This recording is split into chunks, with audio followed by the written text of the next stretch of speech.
안녕하십니까. 오늘은 임대형 기숙사를 가지고 영상을 준비했는데요. 지난번에 이어서 공유부동산 시리즈 2탄이 되겠습니다. 임대형 기숙사. 지난번에는 그 전반적인 내용을 가지고 말씀을 드렸는데요. 오늘은 법규 관련된 쪽을 내용을 정리해서 영상을 준비를 하였습니다. 지금 나가는 화면은 제 프로필과 제가 출간한 8권의 저서에 관한 내용이고요. 오늘 역시 영상 시청 전에 구독과 좋아요 부탁을 드리겠습니다.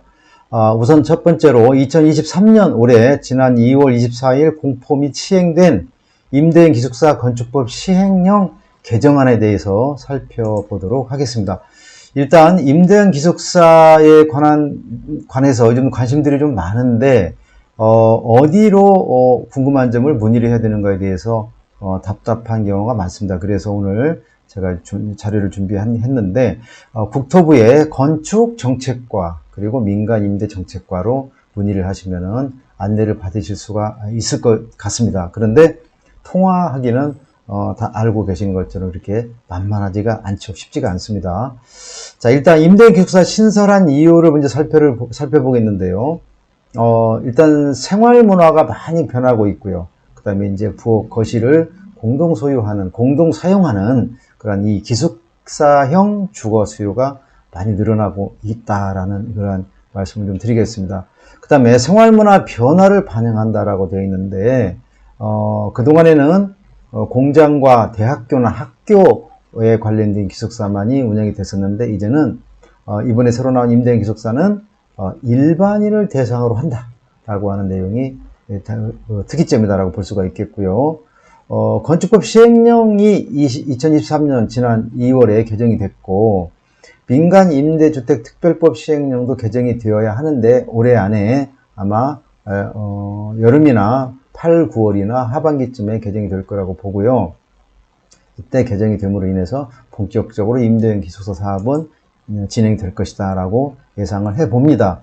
건축법 시행령을 이제 보게 되면은, 일단은 구분 소유된 개별실은 제외한다 이렇게 되어 있고요.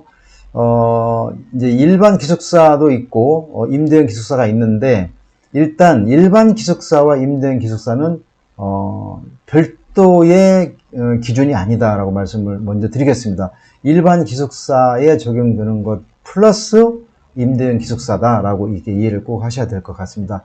자, 임대형 기숙사가 그러면은 임대형 기숙사는 원래 건축물의 분류에 보면은 우측 상단에 있는 것처럼 공동주택에 해당합니다. 공동주택은 아파트 연립 다세대 기숙사인데 여기에 기숙사가 들어가 있다는 말씀이죠.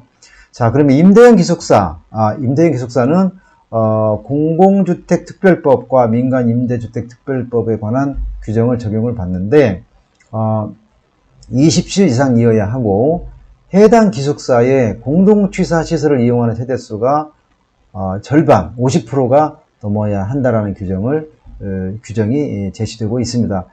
또한 연내에 민간임대주택법 시행령이 이제 계속 이어서 개정이 됨으로 인해서 본격적으로 임대형 기숙사 사업이 시작이 될 것으로 예상이 됩니다. 이제 지금 보여지는 그 영상은 외국 사례인데 주로 이제 영국의 컬렉티브 올드 오크라고 하는 그러한 그 시설의 일부를 보여드리고 있는데, 여기는 이제 그 금액적으로 볼 때 우리나라 기준에서 월세가 200만 원 내외를 넘나드는 고가형이라는 말씀을 좀 드리겠습니다.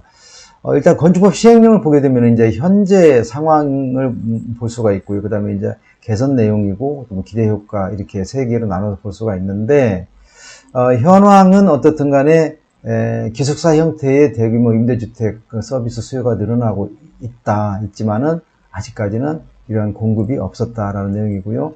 외국에서는 영국의 더 콜렉티브 하우스나 미국의 카먼, 중국의 유폴러스 등이 해외 사례라고 볼 수가 있겠습니다. 또 이제 개선된 내용은 기존의 일반 기숙사가 일반 기숙사와 임대형 기숙사로 둘로 나눠진다는 내용이 이제 이번에 새로 신설된 내용이 되겠고요. 주택 등 유사 용도 대비 주차 대수가 낮고 공유 공간 등의 기준을 적용한다 이렇게 되어 있습니다. 그래서 기대 효과로는 이제 1인 가구가 직주 근접하면서 주거 문제를 해결할 수 있는 그러한 상황이 될 수 있겠다라는 내용이 되겠습니다. 두 번째로 이제 3월 15일, 2023년 3월 15일에 이제 그 세부 건축 기준에 대한 국토부 고시가 나왔습니다. 그 내용을 살펴보도록 하겠습니다. 일단은 국토부 건축 기준에 대한 국토부 고시는 규제계획위원회 규제 심사 결과를 통과해서 나온 것이고요. 기숙사 건축에 대한 세부 기준이다, 이렇게 말씀을 드릴 수 있겠습니다. 그러면 그 고시 내용을 좀 구체적으로 살펴보게 되면은 재정 이유죠. 그러니까 라이프 스타일이 변화하고 수요가 증가하고 있고, 그다음에 이 기숙사도 쾌적한 주거 공간이 필요하다라는 그런 취지에서 준비가 됐고요. 주요 내용으로는 일반 기숙사는 지하 증금지, 적정 시설 확보, 바닥 충격음 이런 것들이 있는데, 일반 기숙사 이런 내용과 임대형 기숙사는 실별 사용 인원 1인당 최소 주거 면적, 그 다음에 최소 면적, 개인 공간 최소 면적, 공동생활 지원 공간 설치, 이런 것들이 되어 있습니다. 그런데 1번과 2번이 각각 따로따로 적용되는 것이 아니고, 일반 기숙사 기준과 임대형 기숙사 기준은 같이 합쳐져서 적용이 된다라고 이 정리를 하시면 될 것 같습니다. 그 다음에 이제 이러한 내용이 법으로 되어 있기 때문에 지자체 조례의 위임이 가능하다. 지자체의 각각 상황에 맞는 그런 건축 조례에 위임을 하고 있기 때문에, 올해 중에, 민특법, 민간임대주택특별법 개정과 건축조례, 지자체별 건축조례 개정으로 인해서 임대형 기숙사는 이제 본격적으로 시작이 된다라고 알고 계시면 될 것 같고요. 그 다음에 건축기준 제정안을 자세하게 좀 알아보면은, 일단은, 건축법 시행령 3조의 5 및 별표 1 제2호 라목이라고 되어 있는데, 별표 1 제2호 라목이 민특법 임대사업자에 관한 내용이고요. 임대 목적으로 20일 이상, 27 이상이죠. 27 이상이 되어야 되고요. 그 다음에 50% 이상이 공동취사 시설을 이용해야 한다는 내용입니다. 또 마지막으로 구분 소유된 개별실은 기숙사에서 제외한다라고 하는 내용으로 되어 있습니다. 그 다음에 2조 같은 경우에는 2조에 가서 보면은 이제 일반 기숙사와 임대형 기숙사로 나눠지는데, 일반 기숙사 내용은 이제 지하층에 두지 마라, 여러 가지 시설을 적절하게 갖추어라, 추락 방지를 위한 안전장치를 해라, 복도폭은 최소 1.2m, 1.8m, 또 실간 소음 방지를 갖춰라. 이제 이런 내용들입니다. 이런 내용들인데, 자, 이제 2번으로 가서, 그럼 임대형 기숙사인 경우는 어떻게 되느냐? 다음 항목의 기준에 적합해야 한다. 다음 항목이 2조 1호 과목부터 마목까지 기준도 임대형 기숙사에 적용이 된다라는 얘기입니다. 이게 무슨 얘기냐면, 방금 말씀드린 일반 기숙사 규정 하나, 둘, 셋, 넷, 5개도 역시 이 내용도 임대형 기숙사에 같이 적용이 된다라는 내용입니다. 그래서 이런 부분들을 좀 잘 이해를 하셔야 될 것 같고요. 그다음 두 번째, 개인 공간은 1인 1실을 기본으로 하며 최대 3인 1실을 넘지 않도록 해야 한다. 그래서 방 한 실에 1세대에 3명까지 입실할 수 있다. 들어가서 생활할 수 있다라는 내용이 되겠습니다. 그 다음에 개인 공간을 제외한 공유 공간은 거실, 주방, 공동 목욕실을 얘기하고, 이동할 때 사용하는 이런 복도 계단 승강기는 주차장 등은 여기에 공유 공간에 포함을 시키지 않는다라는 내용입니다. 개인 공간과 공유 공간의 면적의 합은 1인당 14제곱미터 이상을 확보해야 된다는 내용이고요. 여기에서 14제곱미터는 1인실을 의미하는 것 같습니다. 3인실은 아닌 것 같고요. 1인실을 의미한다고 이렇게 봐야 될 것 같습니다. 물론 이 부분도 정확한 유권 해석은 또 필요로 하는 그 내용이긴 한데, 애매한 부분이 좀 있기는 합니다만은.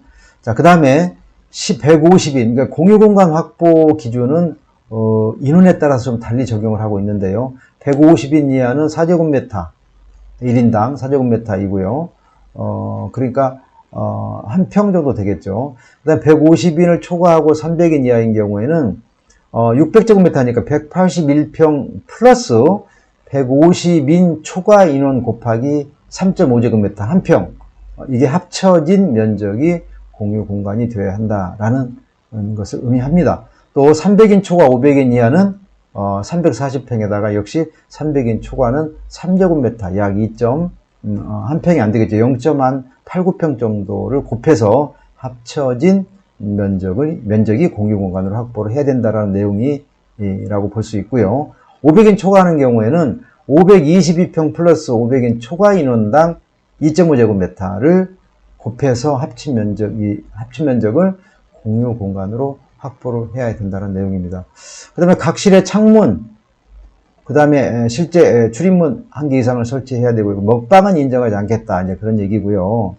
그 다음에, 각실의 창문 크기는 바닥 면적의 10분의 1 이상이 되도록 해야 한다라는 내용입니다. 또 마지막으로 바에 보시면 1인당 최소 7제곱미터라고 되어 있는데, 여기에서 1인당의 최소 면적은 7제곱미터인데, 여기는 이 다중이, 그러니까 2인실이나 3인실을 의미하는 것 같습니다. 왜냐하면 1인실의 경우에는 1인당 최소 면적이 10제곱미터로 되어 있습니다. 따라서 여기에서는 2인실이나 3인실인 경우에 한 명당 최소 면적은 7제곱미터 이상이어야 하고, 이때에 화장실은 0.75평 이상을 확보해야 된다라고 하는 내용입니다. 계속해서 보시면은 개인 공간의 한 변의 길이는 2.2m 이상 확보하라고 되어 있는데, 이건 동양인의 신장에 맞춘, 키에 맞춘 그러한 길이인 것 같고요. 그 다음에 공유 공간으로는 여러 가지 이제 그 거실 주방 외에도 다목적실이나 취미실을 만들어라, 이런 얘기이고요. 거주 인원을 고려하여 분리 설치한다. 공동 욕실이나 세면대는 거주 인원을 참고해서 분리 설치해라. 합치지 말고 분리시켜라, 그런 얘기입니다. 그 다음에 단일한 관리주체, 여러 관리주체가 이제 관리를 해서는 안 되고 하나의 관리주체로 인해서 관리가 되도록 해라, 그런 얘기고요. 그 다음에 이제 그 주차에 관한 제한사항 등은 임차인 자격 요건으로 하여 운영하라, 이렇게 되어 있는데, 요 내용을 좀 해석을 해서 말씀을 드리면은, 주차장 수는 아무래도 이제 부족하기 때문에 임차인에게 별도의 요금을 부과하는 방식으로 하거나, 아니면은 임차인들과 협의해서 결정해라 하는 내용입니다. 그 다음에 이제 지역별 기준 설정인데요. 지방자치단체장은 기숙사의 최소 실면적, 창 설치 등 여러 가지 기준을 건축 조례로 정할 수 있다라는 내용으로 조례에 유임을 하고 있습니다.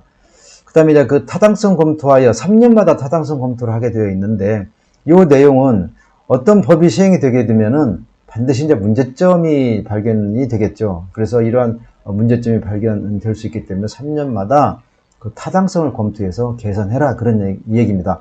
우리가 이제 오피스텔 같은 경우에도 최초에 나올 때에는 면적별 주차장이었지만은 나중에 그게 문제가 돼서 이제 세대별 주차장으로 바뀌면서 수익률도 많이 감소하고 그랬는데, 일단은 임대형 기숙사는 면적별 주차장이라는 측면에서 볼 때는 수익률은 굉장히 높게 나올 것이다.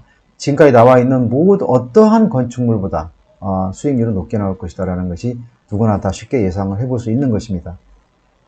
건축기준 제정안 부칙을 보시면 이제 법 제11조, 이 고시는 고시 시행 이후 다음 각 호의 신청이나 신고를 하는 경우부터 적용한다라고 되어 있는데, 법 11조에 따른 건축허가의 신청, 법 11조가 어떤 내용이냐면은 시장군수구청장에게 건축허가를 받아야 하는 내용이고요. 그다음에 두 번째, 법 14조에 따른 건축신고라고 되어 있는데, 여기는 건축신고에 관한 내용이고요. 법 19조는 용도 변경에 관한 내용이다라고 이렇게 정리를 하시면 될 것 같습니다. 그 다음에 이제 이 임대인 기숙사의 운영 주체는 누가 되느냐, 이제 이런 얘기인데, 임대인 기숙사는 이제 공공주택특별법에 의한 국가지방자치단체, LH 지방공사 등이 되겠고요. 또한 민간 임대주택특별법에 의한 7조 2호에 의한 임대사업자가 되겠는데, 민간 임대주택특별법 7조 2호에 대한 임대사업자는 이렇게 되어 있습니다. 공공주택특별법 제4조 1항에 따른 공동주택 사업자가 아닌 자로서, 그러니까 공동주택 사업자가 아닌 자, 위에 국가나 지방자치단체, LH 지방공사가 아닌 자로 우리가 여기다가 대입해서 볼 수가 있겠죠. 아닌 자로서 지자체나 LH가 아닌 자로서 1호 이상의 민간 임대주택을 취득해서 임대사업을 할 목적으로 5조에 따라 등록한 자를 말한다. 여기서 5조는 임대사업자 등록입니다. 임대사업자 등록. 이것을 의미합니다. 이렇게 해서 이렇게 정리하면 될 것 같고요. 그래서 결론적으로 말씀을 드리면은, 임대 목적으로 제공하는 세대수가 20실 이상이어야 하고, 공동취사는 전체 세대수의 50% 이상이어야 한다라는 내용을 언급을 하고 있습니다. 자, 지금까지 영상을 정리를 해 보도록 하겠습니다. 저희 이제 코쿤 홀딩스도 올해 2023년에는 이제 중점 추진 사업으로 임대형 기숙사를 올려놓고 있습니다. 이렇게 수익률과 관련이 있겠죠. 아무래도 수익률이 높은 사업 먼저 해야 된다는 것은 뭐 누구나 다 알 수 있는 내용이기 때문에, 그 다음에 현재 나와 있는 어떠한 것보다도 수익률이 가장 높은 아이템이 될 것이다 라는 내용이고요. 1인주택이 여러 가지 이제 시장이 지금 많이 늘어나고 있고 또 수요도 그만큼 확대되고 있는데 1인주택을 위한 큰 파도가 밀려오고 있다, 이렇게 말씀을 드릴 수 있겠습니다. 마지막으로 이제 개인이나 기업들, 또 기업들이 이 임대형 기숙사를 검토하거나 또 신축하거나 또 투자를 예상하고 있거나 컨설팅을 원하시는 경우에는 저희 코쿤 홀딩스로 연락을 주시면은 큰 힘이 되어 드리도록 하겠습니다. 저희는 30년 동안 이러한 그 관련된 1인 주거 공간을 100개 정도 개발을 해 왔습니다. 저희 홈페이지에 가서 보시면 다 나와 있는데요. 이러한 그 경험과 연륜을 가지고 도움을 드리도록 하겠습니다. 오늘 영상은 이제 법규를 중심으로 해서 말씀을 드려서 좀 딱딱하긴 했습니다만, 그래도 반복해서 보시거나 하면은 아마 전체적으로 정리가 되지 않을까 싶습니다. 이번 주 두 번째 영상은 여기에서 마칠까 하고요. 다음 영상은 세 번째 3탄이 준비가 되는데, 다음 영상 때는 해외의 임대형 기숙사 관련 개발 사례와 그 다음에 수지 분석, 임대형 기숙사가 어떻게 수지가 나오는지 다른 업종들과 비교를 해서 수지 분석표를 가지고 여러분들을 다시 찾아뵙도록 하겠습니다. 다시 한번 구독과 좋아요 부탁을 좀 드리고요. 오늘 영상은 여기서 마치도록 하겠습니다. 다음 시간에 3탄에서 뵙도록 하겠습니다. 감사합니다.